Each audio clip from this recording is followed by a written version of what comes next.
Si je vous dis mesure de glissance, harnais, coefficient de friction et garde-corps, où suis-je? Non, je ne suis pas en train de faire de l'escalade, ni d'inventer une version extrême et avec contact du snowboard cross. Je suis au travail. Et pourtant, le risque de chute peut être présent.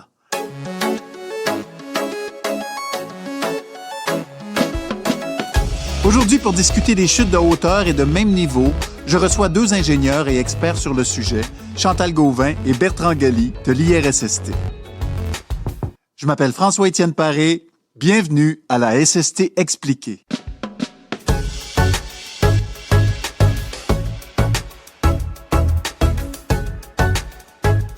Bonjour à vous deux. Bonjour. Bonjour. Alors, moi, j'aimerais ça qu'on m'explique la différence d'abord, parce qu'il me semble qu'une chute de hauteur, j'ai l'impression de comprendre, mais une chute de même niveau, je sais pas pourquoi, j'ai l'impression que ça fait moins mal. Est-ce que c'est le cas? En fait, les chutes de même niveau peuvent faire très mal, mais c'est sûr qu'elles sont moins souvent mortelles qu'une chute de hauteur. Donc, quand on parle de chute de même niveau, on fait référence à des accidents où il y a une personne qui peut glisser, trébucher, perdre l'équilibre ou encore tomber d'une hauteur qui est approximativement au même niveau que la surface sur laquelle elle se trouve. Donc, ça peut être un plancher, un trottoir, une marche, par exemple. Oui, pour être tombé sur un trottoir l'hiver, c'est vrai que ça peut faire mal. Oui, c'est ça, exactement. Puis en général, ce type d'accident-là, on les regroupe surtout sur le terme glissade, trébuchement et chute de même niveau. Puis ça comprend aussi des glissades et des trébuchements sans tomber, sans nécessairement tomber. On parle de combien d'accidents qui sont répertoriés à cause des chutes? Alors, si on fait référence aux chutes de hauteur, c'est environ 5000 par an. Ça représente la deuxième cause d'accident en termes de coûts. C'est de l'ordre de à peu près 400 millions de dollars par année. Et généralement, on est dans le top 10 des causes de lésions professionnelles. Ça varie un petit peu d'une année à l'autre. Chantal, pour ce qui est des chutes de même niveau, on parle de combien d'accidents répertoriés? On parle de 12 000 accidents répertoriés par année de glissade, trébuchement et chute de même niveau. Ça représente la première cause d'accident en termes de fréquence et ça représente aussi la première cause en termes de coût. C'est 435 millions de dollars par année. C'est énorme. Oui, c'est énorme. Quel type de blessures sont associées à ces types de chutes? Alors, pour les chutes de hauteur, le type de blessure peut varier beaucoup. Bien entendu, ça va dépendre de la hauteur à laquelle on tombe. Ça peut être une foulure, un bris de jambe ou de bras, une blessure au dos ou à la tête. Et ça peut aller jusqu'au décès. D'ailleurs, les chutes de hauteur, ça représente généralement une cause de décès assez fréquente au travail, souvent dans les deuxième ou troisième causes suivant les années. Mais ce n'est pas parce qu'on tombe de pas très haut que c'est nécessairement un risque faible. Les statistiques en Australie et en Nouvelle-Zélande montrent que plus de la moitié des décès au travail sont liés à des chutes de hauteur de moins de 3 mètres. Ah oui, quand même. Si on parle des types de blessures associées aux chutes de même niveau, est-ce que ça peut aller jusqu'au décès? Oui, ça peut aller jusqu'au décès. En général, on va plus parler d'entorse, de contusion ou de fracture ou encore des blessures multiples. On peut parler aussi de commotion cérébrale. Puis ça peut aller au décès. On a environ 1 à 5 cas de décès par année. Qu'est-ce qu'on peut faire pour réduire le nombre de chutes qui ont lieu en milieu de travail? Dans le cas des chutes de hauteur, la meilleure stratégie, c'est, dans la mesure du possible, de travailler au sol. Donc, pour ne pas exposer les travailleurs au risque de chute. Si on doit quand même travailler en hauteur, on va essayer de privilégier une protection collective, comme par exemple un garde-corps ou un filet. Et en dernier recours, on va s'orienter vers des équipements de protection individuelle qui vont inclure un harnais. On dit que c'est le dernier recours parce que l'utilisation des équipements de protection individuelle vont demander de la formation, ça va demander du matériel adapté et surtout ça va demander une action consciente du travailleur pour se protéger. Donc on va parler dans ce cas de protection active par rapport à un garde-corps qui va être une protection dite passive parce que ça ne demande pas d'action particulière du travailleur. Est-ce que c'est la même chose pour les chutes de même niveau? Qu'est-ce qu'on fait pour les prévenir? En fait, ça va être une protection le plus possible à la source. Donc, le maintien des planchers propres et secs, très important, l'élimination des obstacles ou des choses qui sont par terre, l'utilisation aussi de revêtements de sol antidérapants, un éclairage adéquat, aussi l'épandage d'abrasifs sur les surfaces l'hiver. Il y a aussi le port de chaussures appropriées avec des semelles antidérapantes. Puis évidemment, tout ce qui est sensibilisation des travailleurs au risque de chute, ça peut être extrêmement important parce que les gens pensent parfois que ce type d'accident-là, c'est normal que ça arrive, c'est normal qu'on tombe, mais c'est pas vraiment normal justement. Donc, il faut sensibiliser les travailleurs à ça et les employeurs aussi. Fait qu'il y a bien des domaines où on va pas travailler en gougoune, là, c'est ce que je comprends. Oui, tout à fait. Ouais. Ça prend des bonnes chaussures. Une notion autour de laquelle vous travaillez ou vous réfléchissez, c'est le coefficient de friction. Qu'est-ce que c'est que le coefficient de friction? Le coefficient de friction, c'est une valeur numérique qui est comprise entre 0 et 1 et ça mesure la résistance au frottement entre deux surfaces en contact, puis qui nous dit à quel point, justement, une semelle de chaussure va glisser ou ne pas glisser sur une surface de sol. Donc, c'est un coefficient qui dépend de plusieurs choses, entre autres les matériaux qui frottent l'un contre l'autre, donc la semelle de chaussure qui peut être du caoutchouc, du cuir, et la surface du sol qui peut être un carrelage ou du béton, par exemple. Puis, il faut aussi tenir compte de tout ce qui se trouve entre les deux surfaces. Donc, ça peut être de l'eau, de l'huile, de la poussière. Tout ça joue sur le coefficient de friction. Puis, plus le coefficient de friction est élevé, donc plus la valeur se rapproche de 1, plus la chaussure ou le sol sont antidérapants. Et c'est ce qu'on souhaite dans le milieu de travail. C'est ce qu'on souhaite, oui, tout à fait. Quelles sont les nouvelles avancées pour réduire les chutes?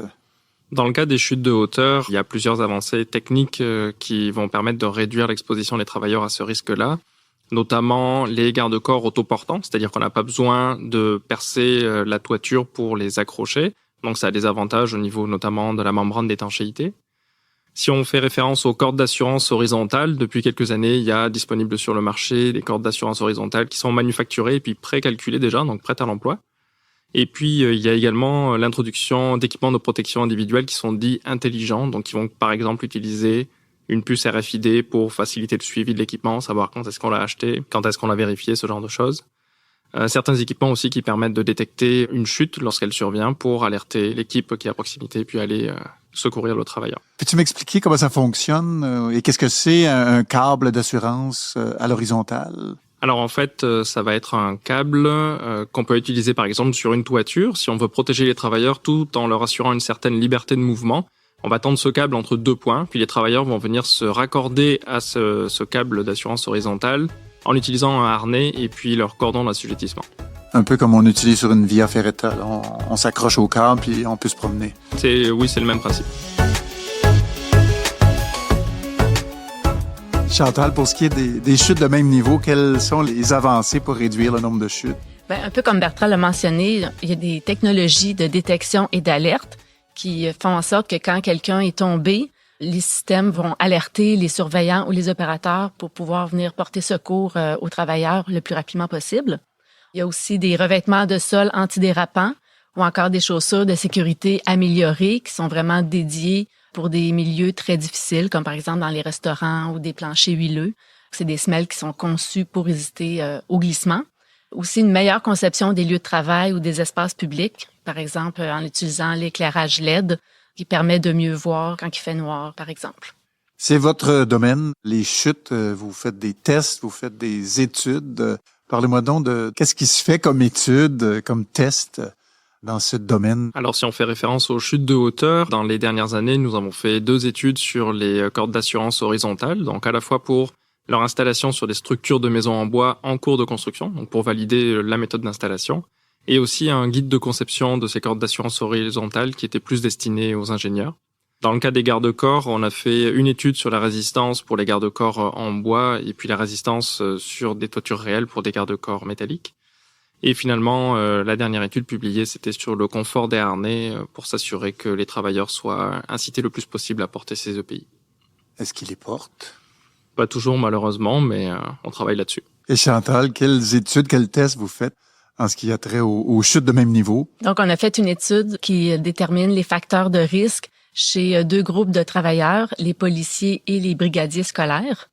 On a aussi fait des études pour développer des méthodes d'essai pour mesurer les coefficients de friction sur des surfaces glacées, étant donné que l'hiver au Québec, c'est quand même une cause d'accident très importante. Et maintenant, le service des laboratoires de l'IRSST offre des tests sur des chaussures, sur différentes surfaces et selon les méthodes d'essai normalisées. Donc, c'est un nouveau service qui est offert maintenant, puis qui est accessible soit aux travailleurs directement, ça peut être dans des milieux de travail, des comités santé-sécurité ou encore des manufacturiers de chaussures de protection.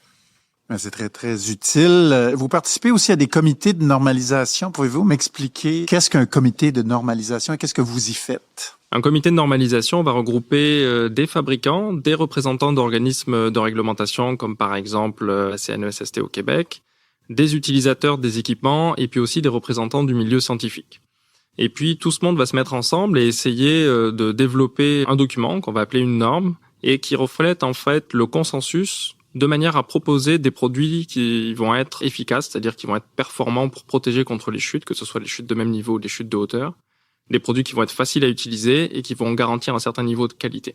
Une fois que ce document est publié, les provinces peuvent décider d'adopter cette norme et de la citer dans une loi ou dans un règlement. Et si c'est le cas, en fait, ça donne à ces normes force de loi. L'organisme de normalisation au Canada, c'est CSA, Canadian Standards Association. Et puis, c'est ce même organisme qui va procéder aux essais pour s'assurer que les équipements de sécurité répondent aux exigences de la norme.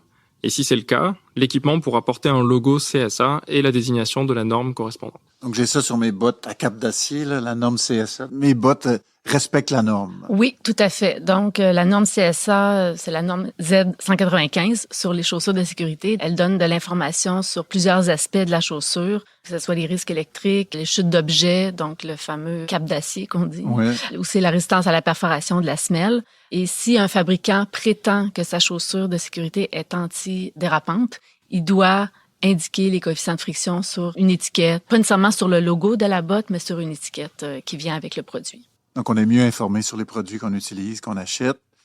Chantal, quel est l'impact de ces normes sur les milieux de travail?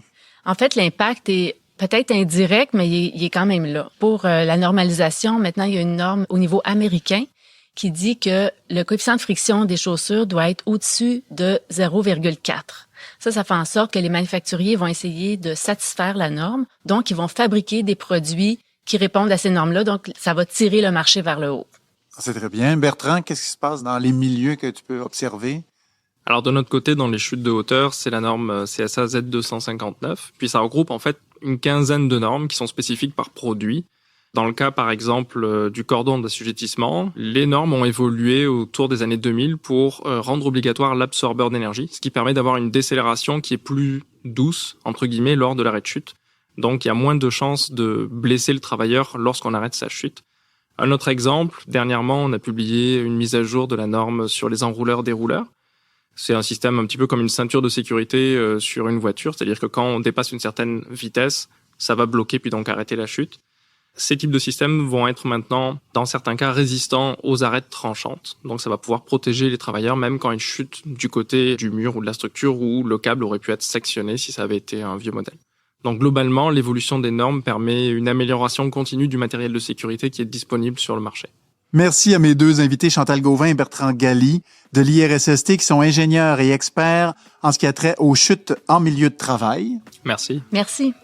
Merci à vous d'avoir été à l'écoute et je vous invite à écouter les autres épisodes de la SST Expliquée, le balado de l'IRSST, sur votre plateforme d'écoute préférée.